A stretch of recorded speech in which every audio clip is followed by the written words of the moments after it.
আসসালামু আলাইকুম, আমি ডক্টর আসমা তাসনিম খান, চর্ম ও যৌনরোগ বিশেষজ্ঞ। কাজ করছি মেডিকেল ডিরেক্টর এবং কনসালটেন্ট হিসেবে ইডব্লিউ ভিলা মেডিকার সাথে, এবং অ্যাসিস্ট্যান্ট প্রফেসর হিসেবে আছি নর্দার্ন ইন্টারন্যাশনাল মেডিকেল কলেজ এবং হসপিটালে। আজকে কথা বলবো অনেক কমন একটা টপিক নিয়ে। বেসিক্যালি এটা একটা ছেলেদের প্রবলেম, যৌনরোগ জনিত সমস্যা। এটা হচ্ছে দ্রুত বীর্যপাতের সমস্যা অথবা প্রি ম্যাচিউর ইজাকুলেশন নামে আমরা যেটাকে ইন্ট্রোডিউস করি। অনেকেই মনে করেন আপনারা যে আমার দ্রুত বীর্যপাত হয়ে যাচ্ছে, আমি কাঙ্ক্ষিত সময় পর্যন্ত ধরে রাখতে পারছি না, আমার ওয়াইফকে আমি স্যাটিসফাইড করতে পারছি না, এরপর আমি কি করব, এই বুঝি আমার জীবন শেষ হয়ে গেল।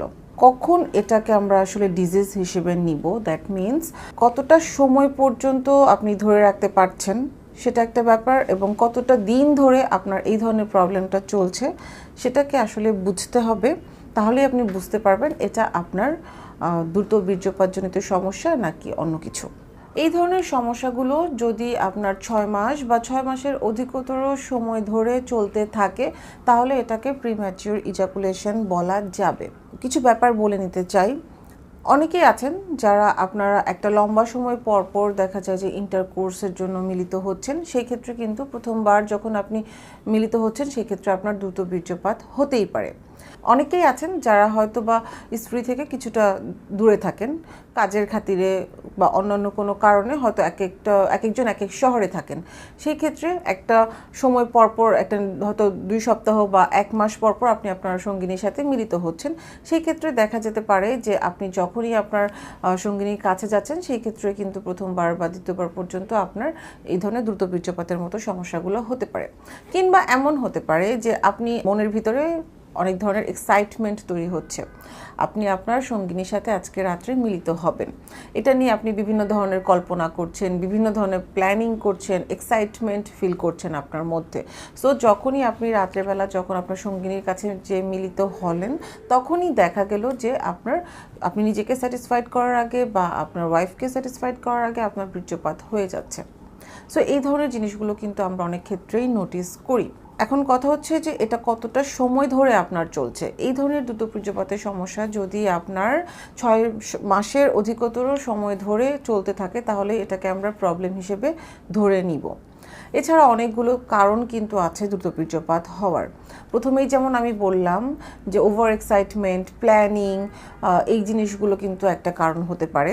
দ্বিতীয়ত হচ্ছে যেটা যে যদি আপনার শরীরে লম্বা সময় ধরে কোনো ধরনের ডিজিজ থাকে, দ্যাট মিনস আপনার কিডনি রোগের সমস্যা, লিভারের সমস্যা, হার্টের সমস্যা, কিংবা আপনার হাইপার টেনশন বা ডায়াবেটিসের মতো সমস্যা যদি লম্বা সময় ধরে থেকে থাকে, আপনি মেডিসিন নিচ্ছেন, সেক্ষেত্রে এই ডিজিজগুলো ইটসেলফ যেমন একটা প্রবলেম হিসেবে কাজ করে, আবার আপনি বিভিন্ন ধরনের মেডিসিন খাচ্ছেন, সেগুলোও কিন্তু একটা সাইড ইফেক্ট হিসেবে আপনার বীর্যপাত দ্রুত হতে পারে।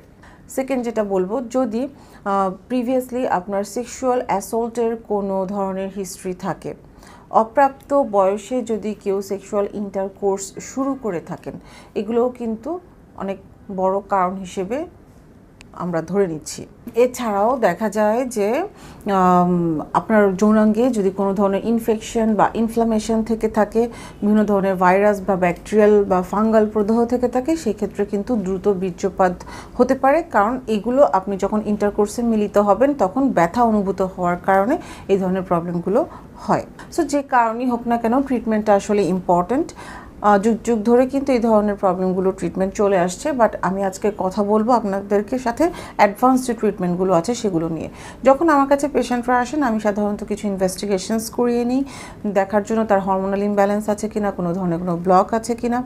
এরপর তার ভাইটালসগুলো আমরা দেখার পর যেটা করতে হয় সেটা হচ্ছে যে আমরা সাধারণত পেশেন্টকে কাউন্সেলিং করি প্রিম্যাচিউর ইজাকুলেশনের জন্য, এবং আমরা কিছুটা ফুড সাপ্লিমেন্ট পেশেন্টকে দিয়ে থাকি, কারণ যদি এনার্জি না থাকে এই ধরনের প্রবলেমগুলো কিন্তু অনেক ক্ষেত্রেই আমরা দেখি। এবং অ্যাডভান্স যে ট্রিটমেন্টটা আপনার এই প্রিম্যাচিউর ইজাকুলেশনের জন্য সেটা হচ্ছে যে আপনার পিআরপি থেরাপি বা আমরা পি শট বলে থাকি এটাকে। এক্ষেত্রে আমরা পেশেন্টের ব্লাড কালেকশন করার পর এটাকে সেন্ট্রিফিউজ করে হোয়াইট ব্লাডটা এবং রেড ব্লাডটা আলাদা করে নিচ্ছি, এবং এই যে হোয়াইট ব্লাডটা, এই হোয়াইট ব্লাডের মধ্যে প্রচুর পরিমাণে প্লেটলেট থাকে। এই প্লেটলেটের মধ্যে থাকে হচ্ছে আপনার গ্রোথ ফ্যাক্টর এবং সাইটোকাইন, যা আমরা পেশেন্টের পেনিস বা যৌনাঙ্গের মধ্যে ইনজেক্ট করি, যার কারণে তার মাসলটা স্ট্রং হবে এবং বিভিন্নভাবেই তার যৌনাঙ্গটাকে ইমপ্রুভ করবে এবং এই প্রিম্যাচিউর ইজাকুলেশনের মতো প্রবলেমটাকে সলভ করবে। তাছাড়া প্রয়োজন অনুযায়ী আমরা শক ওয়েভ থেরাপিও পেশেন্টকে দিচ্ছি। প্রিম্যাচুর ইজাকুলেশনের জন্য আরেকটা ইম্পর্টেন্ট ব্যাপার হচ্ছে কিছু এক্সারসাইজ। এই এক্সারসাইজগুলো আমাদের যে ফিজিওথেরাপিস্ট আছেন উনি পেশেন্টদেরকে শিখিয়ে দিবেন। এর মধ্যে ইম্পর্টেন্টগুলো হচ্ছে আপনার stop and start technique, women on the top technique, squeeze technique অথবা মিউচুয়াল মাস্টারবেশনের মতো বিভিন্ন ধরনের টেকনিকগুলো আছে, যেটা আসলে প্রিম্যাচুর ইজাকুলেশনটা হচ্ছে আপনার কিছুটা কাউন্সেলিং, কিছুটা এক্সারসাইজ, কিছুটা লাইফস্টাইল মডিফিকেশনস এবং আপনার কিছু অ্যাডভান্স ট্রিটমেন্টের মাধ্যমে সম্পূর্ণরূপে ট্রিটমেন্ট করে সারা সম্ভব। আই হোপ আমার ভিডিওটা কিছুটা হলেও আপনাদের হেল্পফুল হবে। ধন্যবাদ সবাইকে।